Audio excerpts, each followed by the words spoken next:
All right. I want to, welcome everyone back. I know we had a brick wall special edition this morning at 10:30, and tomorrow we're trying a 12 p.m. lunchtime with a hotel developer, Alec Kirschner. But right now, I want to welcome commercial real estate broker Alec Kirschner. Thanks for joining me. Hi, Warren. Thanks for having me.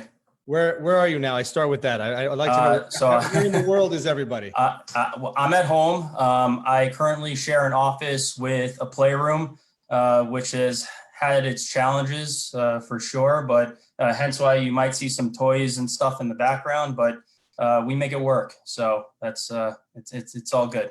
That's awesome. So yeah. I know we're talking about commercial real estate, and the topic of today, today's interview and discussion is like, what is post-pandemic commercial real estate going to look like? What's going on right now, between landlords and tenants? But a little known, or I guess in your circles, it's known fact, you were a professional hockey player before entering commercial real estate. So, why don't you tell us a little bit about that, and then how that led you to commercial real estate? Yeah, so I played Division I hockey at University of Connecticut, and from there played pro hockey in the minor leagues for about 5 years. And when my hockey career was wrapping up, it was during the lockout season, 2012-13. I knew I wanted to get into real estate. My family has a real estate company, so I kind of grew up in the business, although that was on the residential side. So I wanted to be in commercial, and I interviewed with all the different companies once I moved back to New York, and I landed at CBRE. So I've been at CBRE for almost 7 years now. Wow, that's awesome. Yeah. Time flies. Yeah, sure does. So what lessons, before we jump into the real estate question, like what lessons from your hockey career or being a professional athlete, can transfer into commercial real estate? I mean, you're talking about commercial real estate in New York City. It's cutthroat to begin with. The commercial real estate and real estate industry in New York is cutthroat. Like, what from hockey, was broader? What lessons learned from hockey and commercial real estate? Yeah, no, absolutely. And I think that there's a lot of similarities between, being on a team, a hockey team or sports team in general, and, with real estate, because, I do in fact work with a lot of other people in my business. So, I think that my work ethic has always, been good, and I've worked really hard in my hockey career. And I think that translated well into real estate and, persistence. I mean, a lot of my business is prospecting, and you hear a lot of no's, and you just have to keep pushing forward, because it's honestly a very difficult business to get started in. And, you just have to kind of ride the waves and just keep pushing. So, coming back, off of that, like, what's it like to be, in the most competitive market in the world, or in the country, for commercial real estate? There's a ton of brokers, ton of firms, ton of business. Like, what's it like to do that? The great thing is that I have a great support system, a great platform that I work off of. So, and I don't really have much to compare it with, outside of the company that I work for. I hear about some of the smaller companies and not having the research capabilities, the accounting, the analysts and the marketing, and we really use all that to our benefit, to the broker's benefit, to win business. And I've seen, a lot of success with that. And obviously I've had great mentors in my career. And it's been really helpful.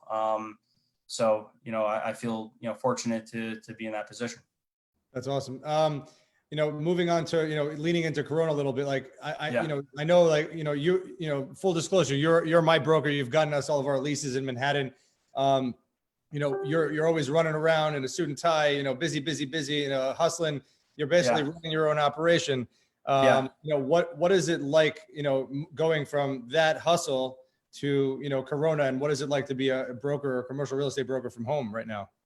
Yeah. So, I mean, it's interesting because, when this all first happened, we're all just kind of figuring it all out together. It's, we're just trying to keep our families safe and all that. And now it's kind of translated into, how do we get back into the workplace, right? But, for me, I've been reaching out to clients, all the time, and providing them with information, COVID-19 information that I receive from my company, and, what kind of workplace changes there might be moving forward. And, just as much market info. I mean, there's not a whole lot of transacting going on right now because, construction has halted, and most of our deals require some level of construction to complete the deal. But some of the essential businesses like medical and New York State, we've been still pushing forward with them, and we've just been doing our best. But I think the key here, especially with the current clientele, because that there's other brokers pursuing them as well, is that you want to provide to them as much data and information as possible. So when things do kick back into gear, if things are paused right now, they think of you, and you were doing the right thing by being conscious of how their business operates, and you'll continue the work in that regard. That's a great answer. I mean, now more specifically, I think we're on our fourth or fifth lease. Over the last 8 years, we've had some really great landlords, some more contentious relationships, and and I guess all over the map. It's my thought and belief, and again, you're the expert here, that landlords, tenants, like this is I've said this on the Facebook Lives before. This is a global problem. Like I've said, I talked to my wife Daniela, and I'm frustrated. Like we're all dealing with this. So it's my belief that landlords and tenants are trying to have more of a meeting of the minds as far as like figuring out if we're closed for 6 months, what's going on. So like, do you think overall, and again, this will be generalizing, that landlords and tenants have been a little bit easier with each other, and no one's as contentious as the past? Yeah, that's a great point, Warren. I think, of course, it depends on the landlord, like going through the whole process. You have your hard-fought battles, negotiating terms, term sheets, and leases, and that could drag out months and months, and create this animosity between tenant and landlord prior to even moving into the space, right? But a lot of times, I think for the most part, you kind of get through those, and that's why it's my job to get in the middle between tenant, you, and the landlord. So those to preserve that relationship, right? But as you said, I think that from what I've seen so far, I think most tenants and landlords have been very understanding with one another, which is great to see, because like you said, we're all dealing with this together, and it doesn't help if there's constant battling going on, because as a landlord, it's not like it's one or two tenants that are just not going to pay rent or asking for relief. You're seeing buildings where all these, almost all the tenants are asking for something. So they have to be prepared and come up with a plan. And, I think that everybody is being, most people are being honest and trying to, do the right thing. Landlords expect for the tenants to be applying for the PPP and the SBA loans, and make sure you're taking the right steps to, insure your business. And, when you do that, most tenants are expected to pay. I mean, some tenants, I'm dealing with a couple right now that have leases coming due. So sometimes you can drag that into a new lease, part of the discussion, part of the negotiation, like, hey, give us some free rent over these next few months, in regards to a new 5 or 10 year lease, so it depends on the situation, depends on the type of tenant, depends on the credit, depends on, how big the tenant is, and who the landlord is, right? So there's a lot of variables. So why don't, I wasn't going to do this, but why don't we talk about like my particular situation, and we've had some contentious issues with my landlord, and we won't mention any names or whatever. But like they laid down their arms, and they were like very reasonable. So take us through like how that like that, what ended up happening and how that worked. And I've also heard like basically like we ended up not, they took our security deposit for a couple of months as rent. But but if you could also describe like other scenarios that you're seeing, are they taking a couple of months, like you said earlier, like putting it on the back end, or are they renegotiating the lease? But if you can take us through how ours went, I'll put ourselves on the table. Yeah, I mean, honestly, it was a very simple process. I mean, speaking on with respect to your situation, I approached the broker about potentially deferring rent, and and I spun it regardless if it's true or not, that a lot of tenants, I mean, it is true that a lot of tenants are having cash flow issues or are nervous, right? And they don't know when the revenue stream is going to, pick back up or what it'll look like in 6 months from now. So that's why, a lot of tenants are trying to take precautionary measures. With your landlord, we had obviously a contentious negotiation, and, they were fighting hard in certain aspects of the lease and certain clauses and, even the term sheet, right? But they respond. I don't know what you're talking about. I don't remember that at all. Yeah. But, almost immediately they were very, very cool about everything. And they responded and they're like, listen, we understand, they understand your business as a PR company. And they just said, we'd be happy to, take it out of security deposit with, maybe, some, maybe you'd have to pay the security deposit back or at least half of it back, further down the line. And we'll discuss that at a later time. But this is what we'll do for you now. So, I thought that was great that they were willing to come to the table and just help you out now, because at the end of the day, if you have cash flow issues now and, they don't know how your business is exactly, right? And, if you go into a deeper hole, that's going to ultimately affect them. And they want you as a good paying tenant for the balance of your term. So they'd rather help you out now. And really it's just, taking out the security deposit and, you're not even in the space right now. So, I think it was, it's a win-win for everybody. Absolutely. Yeah. Honestly, just psychologically, that was hard for me to, pay it. We have an office in New Orleans, we have an office in New York, but to pay for our New York rent, while that's vacant, is very different than paying our New Orleans rent, while that's vacant. Not that was the reasoning, but, we definitely still were, we're very appreciative that, everything went smoothly. And obviously it was thanks to your stewardship. I appreciate it. I'm still working on New Orleans. So yeah, exactly. So let's switch.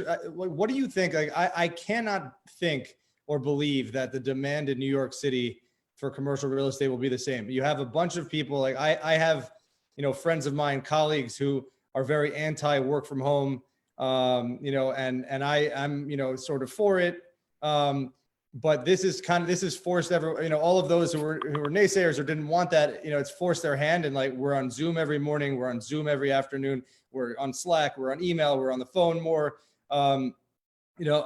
and with things like rolling back slowly, I don't see us all jumping back into office spaces. I know that at our firm, like, we have a decent sized space, but we still like to have people near each other for collaboration. And it's not an office setup, it's an open layout. Do you think that the demand in New York City will remain the same, or do you see like trailing, let's say a few months out, price per square foot coming down a bit? So, it's a great question. It's a loaded question, right? There's a lot of ways to answer this. I think that, companies, first of all, I like to be optimistic because this is my business, right? And if companies ultimately decide not to be in New York anymore, that's, a big problem for everybody, right? But I think that a lot of companies will continue to want to have their HQ in New York City. It'll change the way that the workplace is and their strategy and how many people, will be in the office daily. But I think that they, from my conversations with people, a lot of, even tech companies, I think that, a lot of them are good with working from home and whatnot, but there's no separation between the workplace and home. And the longer we do this, sometimes I'll be working and I don't know what day it is, right? So I'm just continuing my work day to day.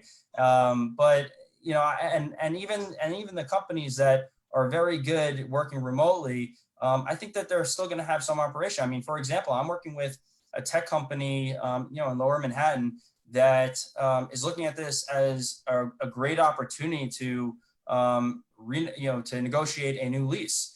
Their whole business is e-commerce, and they've bifurcated their office in Nashville, and we opened up a call center for them out there. And I think that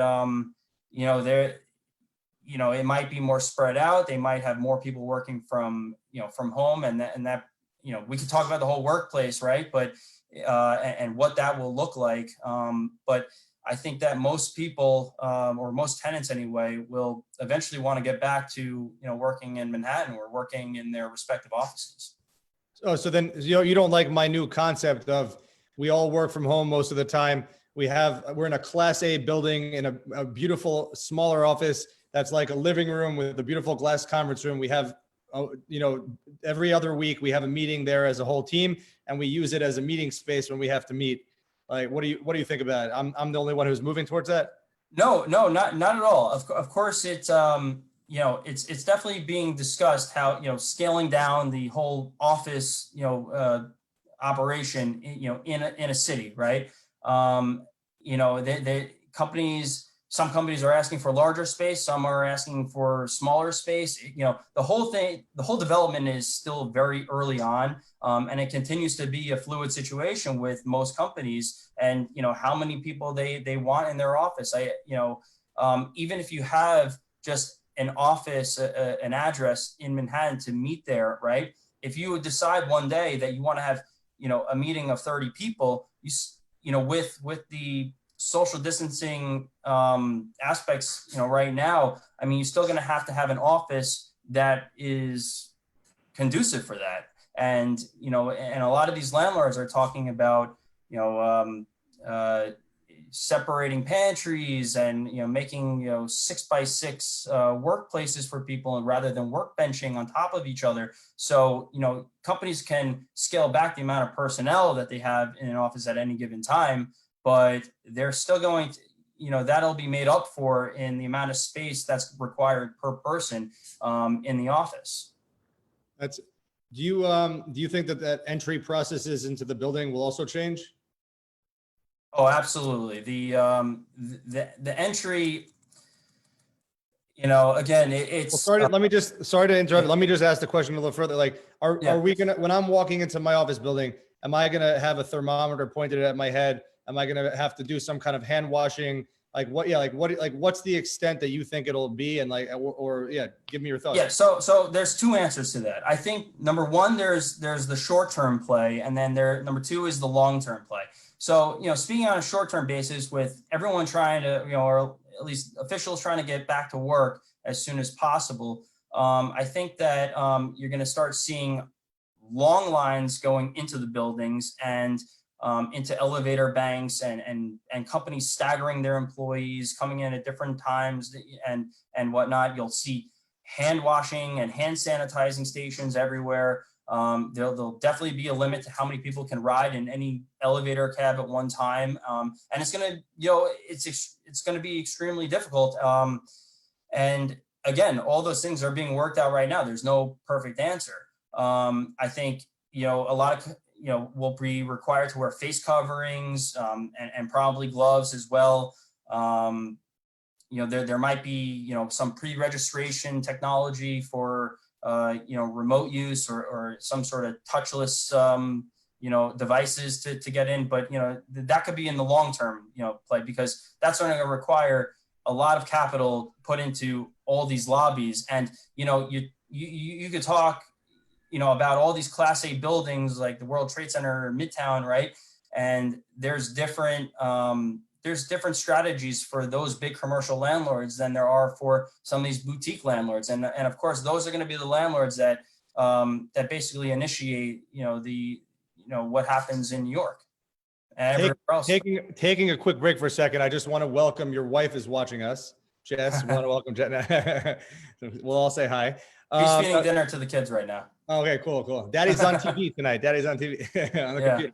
I appreciate. I mean, that's scary to think about, all the changes as far as like entering buildings. It's what we're saying is, and I've heard this a lot, and we're reading about it. Like, life's going to be different, at least for a while, until there's a vaccine, until we figure things out. But but what you're also saying is hopeful. We're figuring ways out, and everyone will have their own path forward. But we're figuring ways out of how to reopen, how to get back to work, and how to do it in a safe manner. Yeah, absolutely. And, I think, A big concern with the workplace too is bathrooms, right? Because people, that's apparently where the virus really fosters, and it could spread even more so that way. And I think that a lot of landlords right now are trying to figure out how to install more bathrooms in spaces and create better ventilation, and of course there's going to be the cleaning is going to increase tremendously, cleaning costs. And we've done this a few times that in leases, I mean, landlords do provide those cleaning services, but what that will look like moving forward, we don't know yet, because there's definitely going to be a different level of cleaning required. Absolutely. I mean, do you think that those are costs that the landlord's going to put on to tenants, or do you think it'll have to be some kind of split? Because like having this conversation, obviously I'm the tenant side, right? But like, I'm also thinking landlord side, they're being pinched by either people like pushing their rent payments down, or they're taking security deposits, which leaves them a little bit naked. And then they're also going to have to increase expenses for cleaning costs, while making less money. And if the market softens, which again, I know you remain optimistic about, but like, it feels like they would also be getting pinched from all sides. But I guess there is a trickle effect, to an economic downturn, when the economy shuts down. Yeah, absolutely. And, just to kind of back up a little bit, looking at the market, right? And, a lot of people ask, where is the market going to go post-corona, right? And, the answer is it's complicated, because we don't really know if there's, when there's going to be a post-corona period. We might be living with this for an extended period of time. And, the people and companies just have to be prepared that this is going to be sort of a new normal of working, living. And, no matter what happens, I mean, companies are going to operate their businesses differently, and landlords are going to have to adjust how to operate their buildings. And, just like any recession, whether you look, at Hurricane Sandy or 2008, 2009 crisis, I mean, we're going to see an influx of sublease availabilities in the market.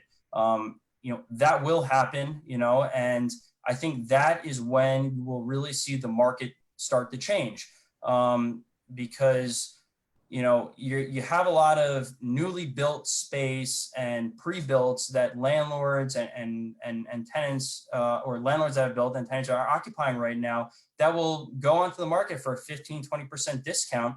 So once that starts to happen, which we're not even in our offices right now, but when that does happen in, say a few months or by the end of the year, I think, that's when landlords are going to have to reevaluate their own strategies for their space. And they're going to have to, either drop their pricing or come up with, more concessions, or figure out how to be competitive with some of these really nice, attractive spaces for a further discount than what they're offering.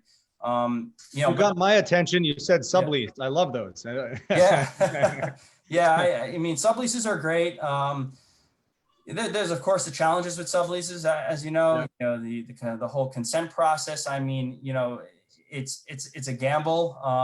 You are putting everything into the sublandlord's hands, and you're at the expense of them, and hopefully they pay their bills on time. So you really have to do your due diligence with who you're signing up with and who's going to be your landlord, because if they stop paying the bills, the over landlord doesn't care, and they all they look at is their tenant is responsible. So and unfortunately those things do happen sometimes. More times than not, I think most companies are okay, but it's something to be aware of at the very least. The other thing with sorry, go ahead. No, go ahead. No, I was just saying, some of these landlords, they're obviously not so quick to decrease their pricing over time, but there's a difference between landlords with mortgages and landlords that don't have mortgages, right? So some of the landlords that have mortgages, they can sit on vacant space for a long time and wait for the right tenant and the right deal. I've seen space sit on the market for 3 years, and it's because the rest of their building is fully occupied. So if they have a rent roll that goes through 2028, there's no incentive to drop their pricing to half or 25% right now, because then that's setting a new standard. So rather than doing that, they'd rather just keep it on the market or wait for a Fortune 500 company or a really creditworthy company to come in and make the right deal. On the flip side, with the landlords with mortgages, it's a different situation, right? They have to satisfy their lenders and banks, and maybe there's more of an opportunity to transact at a better rate, or just a better deal altogether. So I think it really will come down in this new era that landlords are going to be doing a lot of due diligence and really analyzing the companies before transacting with them. I mean, do you, just real quick, do you think that a lot of these subleases, and I mean, obviously there's been an economic downturn, a lot of money's off the table, but do you think that it's also affected by VC money or investors not, sticking with commitments, or do you think it's dried up that much in the last couple of months that part of the, or aspect is taking effect here? So you're asking if I'm asking, do you think that some of these tech companies that you were talking about, like, do you think some of their VC and investor money has dried up, and could that be negatively affecting why they can't continue on? I think that I think for a while, the last few years, we've been seeing a little bit more VC money drying up, because in 2014 to 16 or 17, I mean, companies were just raising ridiculous amount of money and crazy different companies, right? So it was happening a lot more often. And then I think we saw basically a scale back from then. And I think, it could happen. I think they're going to have the same outlook as a lot of these commercial landlords, whereas, they're really going to do their homework on these companies before shelling out, money. Or it's just not as easy. It's not going to be as easy as it was. All right. That's a good answer. Now just before we finish, we got a couple of minutes left. I want to know what's your favorite building in New York City to rent out? So I'm a leasing agent for a couple of buildings, but most of my business is representing tenants, companies such as yourself, and I have, coming from the lens of a broker, right? I like buildings that are efficient and are reasonably priced and have a low loss factor, meaning that, that the space, you could really have efficiency in the space. There's not so many columns and elevator banks, and it's not on a divided floor. I mean, I've seen space in New York City that has as much as a 45% loss factor because, of everything on that floor. So, that with all that being said, and because I'm based downtown, I'd probably have to say I like transacting and just, I like the aesthetic of 7 World Trade Center. Okay. Because it's not right in the middle of the trade center. It's a little off the beaten path, and it's reasonable pricing. It's great views, very modern, and I just like the building as a whole. You have all the amenities there and everything else. All right, we'll have to look there next time. Maybe there'll be a sublease. And my last question is, it can be your biggest deal ever or your favorite deal that you've ever done? Okay. Favorite deal, or biggest deal. Well, it's funny because the biggest deal that I've ever done was my first deal in the business, and it was. I got lucky. I mean, I didn't really know what I was doing. I obviously partnered with some very senior people in my company to help win the business and transact the business. But I think and that was a 50,000 foot law firm.